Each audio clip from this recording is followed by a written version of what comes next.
Olá pessoal, sejam bem-vindos a mais um episódio. Se estás interessado em comprar criptomoedas, então a Coinbase pode ser uma corretora interessante para ti. Na versão normal ou na aplicação Pro, disponibiliza serviços intuitivos de compra, venda e transferência de diferentes criptomoedas. No episódio de hoje vou fazer uma análise à Coinbase e às suas duas aplicações, a normal e a profissional. Vamos a isso.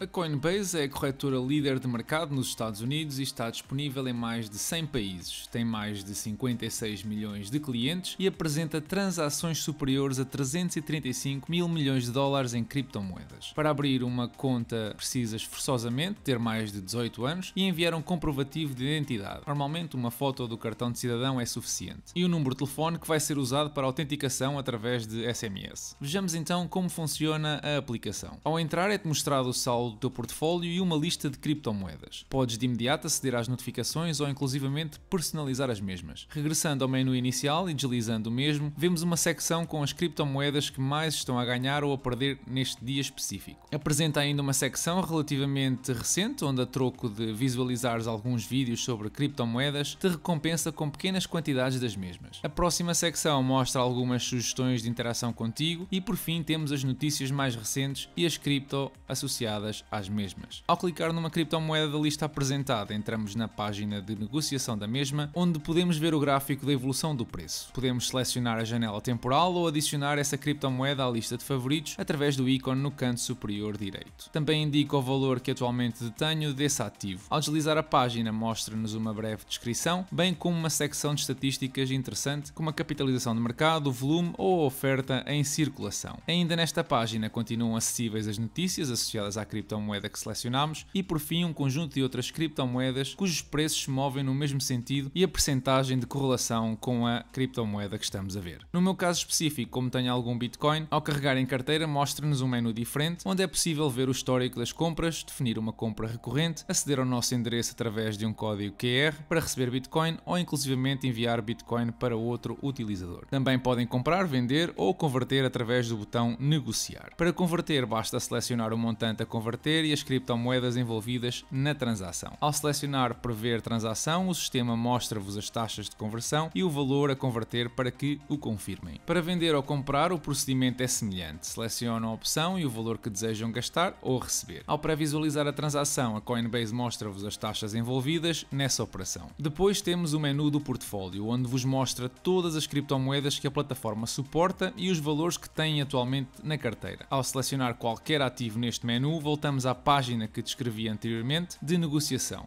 pelo que não vou repetir-me novamente. De seguida temos o menu do pressário. Aqui podes encontrar todos os ativos que a plataforma suporta e os seus preços atuais, bem como a movimentação diária dos mesmos. Nem todos os ativos são negociáveis na Coinbase e podes confirmar que algumas das criptomoedas dizem negociável na descrição. Apenas esses estão disponíveis para compra ou venda. Podes filtrar os mesmos selecionando negociável no menu superior e esta é a lista de todas as criptomoedas que podes comprar na Coinbase, cerca de sensivelmente 52. O menu permite ainda filtrar pelos ativos com uma maior subida diária ou uma maior queda. Se estão à procura de uma cripto específica, podem sempre usar o menu de procura no topo da página. Antes de passar às definições, vejamos o botão central. Aqui podem, de forma quase imediata, executar uma ação entre comprar, vender, trocar, enviar ou receber criptomoedas. Se quiserem enviar Bitcoin a outro utilizador, basta selecionar a carteira de Bitcoin, o montante e inserir o endereço ou código QR da carteira do destinatário. Para receber, o vosso endereço e código QR é disponibilizado e é só selecionar a carteira e esperar que a outra pessoa te envie as criptomoedas. No menu das definições, podes consultar os limites e funcionalidades que dependem do nível de validação da tua conta, o número de telefone associado à mesma, as definições de notificações que vimos anteriormente, enfim,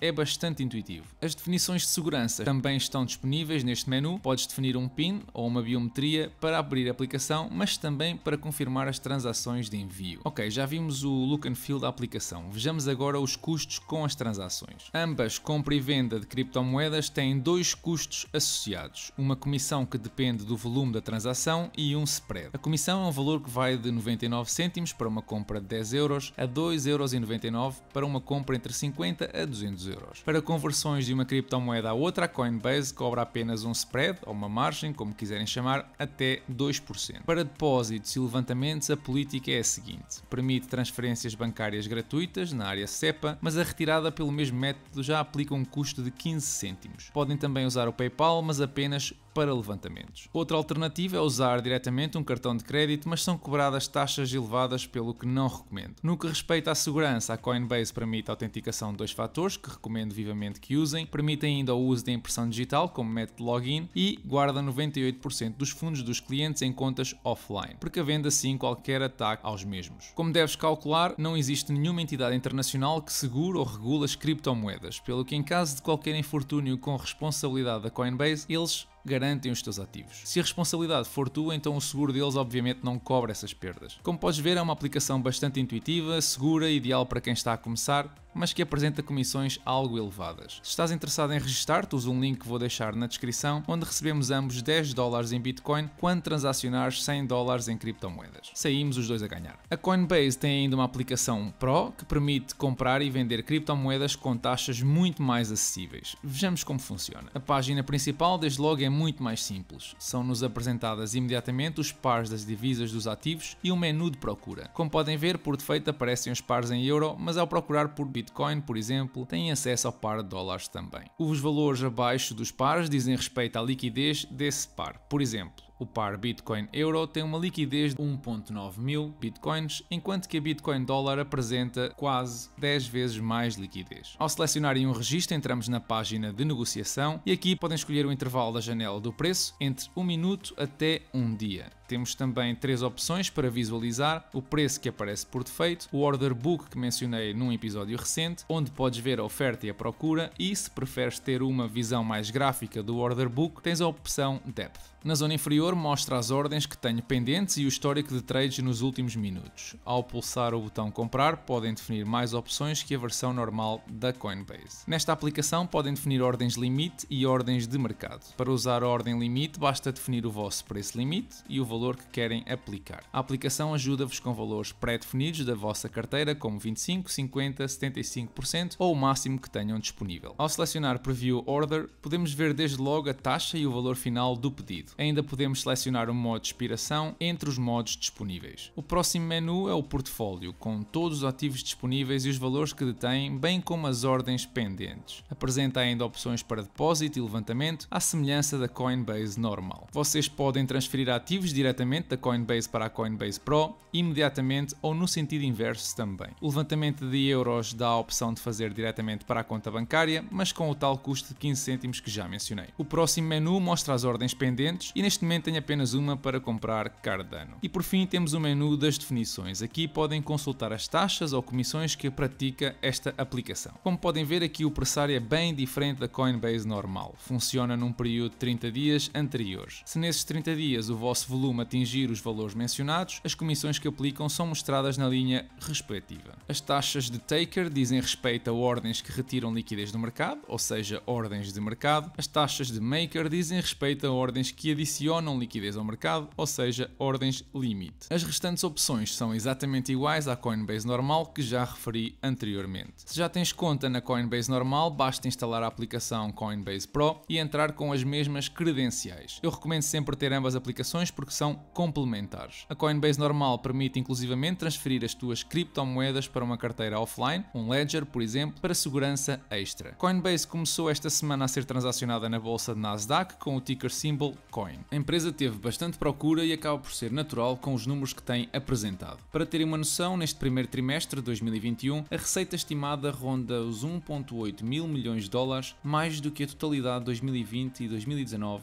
somados. Um salto incrível que muito deve à procura crescente de criptomoedas. O número de usuários cresceu também quase 120% e o volume transacionado, preparem-se, cresceu 276%.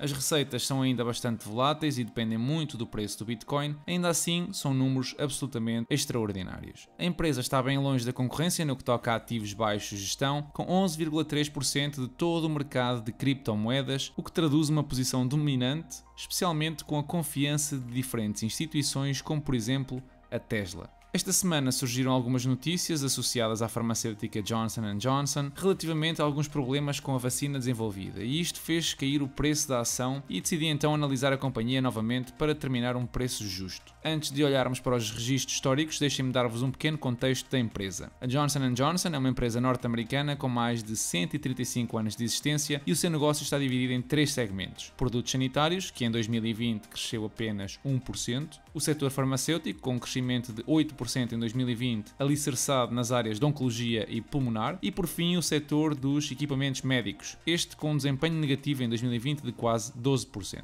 No conjunto, o setor farmacêutico foi claramente o ganha-pão da empresa, muito longe dos outros dois, mas acaba por se entender porque também é o setor onde a empresa investe mais em investigação e desenvolvimento. Vejamos então os dados financeiros da empresa. A receita tem crescido a quase 3% ao ano, não é um crescimento extraordinário, ainda assim, para uma empresa desta dimensão e idade, não é nada mau. O EBITDA tem crescido mais rapidamente, o que mostra uma otimização das operações da empresa e situa-se perto dos 4% anual. A dívida tem crescido também nestes 10 anos, mas a um ritmo mais baixo do que vimos, por exemplo, no último episódio com a 3M. Além disso, a empresa tem imenso dinheiro em caixa que poderia servir precisamente para abater grande parte dessa dívida, o que se traduz numa alavancagem praticamente inexistente. Eu aqui considerei apenas a média dos últimos 4 anos, caso contrário era ainda inferior a 0,2. Os fluxos de caixa operativos têm vindo a crescer a mais de 5% ao ano, o que é bastante positivo, com o capex bastante controlado. Reparem que a empresa gera imenso free cash flow, perto dos 20 mil milhões de dólares anuais. Cabe depois então decidir por onde dividir esse dinheiro. Pode usá-lo para investigação, como vimos, ou distribuir em dividendos aos acionistas. Pode ainda decidir emitir mais dívida, como fez o ano passado, uma vez que tem muita flexibilidade com uma alavancagem tão baixa. Os fluxos de caixa dos acionistas têm crescido a 7% ao ano, mas estão claramente distorcidos pela dívida emitida no ano passado. Ao ajustar os mesmos, a taxa de crescimento baixa para os 4%, o que é um número bem mais razoável. Os dividendos estão bem seguros, com um payout a contabilizar a dívida emitida de apenas 38%.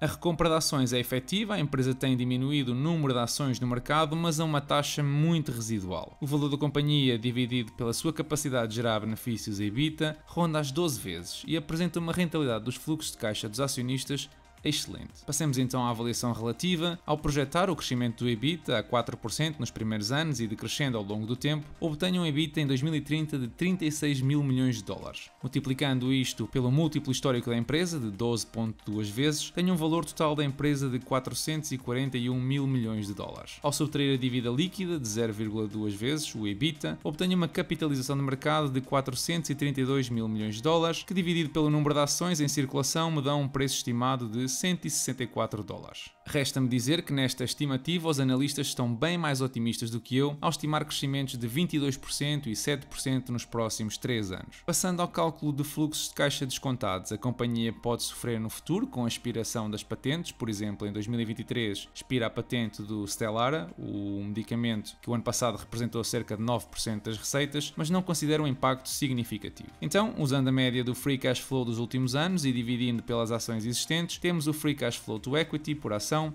de 6 dólares e 81 cêntimos. Para crescimento usei os valores médios do cenário normal e números mais otimistas para o cenário positivo. Já no pior dos cenários estimo crescimentos reduzidos. Para a rentabilidade, apesar da fórmula indicar uma rentabilidade de 6%, eu não me contento com apenas 6%. O mercado em média retornou 8% nos últimos 50 anos e é esse o valor que eu vou utilizar. O crescimento perpétuo o defini como 1,5% e tudo contabilizado traduz num valor intrínseco de 135 dólares. Ajustando o valor com a avaliação relativa, obtenho uma média de 150 dólares, ora a ação está atualmente na casa dos 158 a 160 dólares, o que ainda não é suficiente para me seduzir. Se o preço da companhia se aproximar dos 135 dólares, aí sim seria uma alocação muito interessante. Olhando, por exemplo, para o Finbox, na avaliação relativa, apresenta um valor de 173 dólares, mas justificado por terem usado um múltiplo superior ao meu. Já na avaliação dos fluxos de caixa, aplica uma rentabilidade de 5% e uma total ausência de crescimento perpétuo. É por isso importante que quando consultem este tipo de páginas saibam exatamente o que significa cada campo e os modifiquem de acordo com a vossa visão. Outro caso é o do Simply Wall Street, que apresenta um valor justo absolutamente estratosférico e quando consultamos os valores que usaram na fórmula causa surpresa, até porque nem estão muito longe do que usei. A diferença é que estimam crescimentos de 12%, especialmente em anos como 2023, onde patentes importantes expiram, o que na minha opinião não aporta muita fiabilidade ao cálculo. Os mercados esta semana continuaram a subir e mais uma vez com boas performances, com o S&P 500, Nasdaq ou Dow Jones todos próximos de 1,5%. O portfólio atingiu um valor muito próximo dos 45% de valorização, mas, como já sabemos... It's all a fugazi. You know what a fugazi is? Oh, Fugazi, it's fake. Yeah, fugazi, it's a wazi, it's a woozy, it's a fairy dust. It doesn't exist. It's never landed. It is no matter. It's not on the elemental chart. It's not fucking real. Right? All right. Não vale de nada, porque são lucros não realizados. É um bom indicador, é motivador, mas, para todos os efeitos, ainda é só no papel. O que não é só papel são os dividendos que recebi até agora neste mês de abril, $20, e estimo no que resta do mês atingir os $36. E pronto pessoal, assim passou mais um episódio, espero que tenham gostado, deixem o vosso like se assim for, subscrevam o canal, deixem os vossos comentários, partilhem o episódio, porque só assim ajudam a que esta informação chegue até mais pessoas. Desejo-vos a todos uma excelente semana e bons investimentos.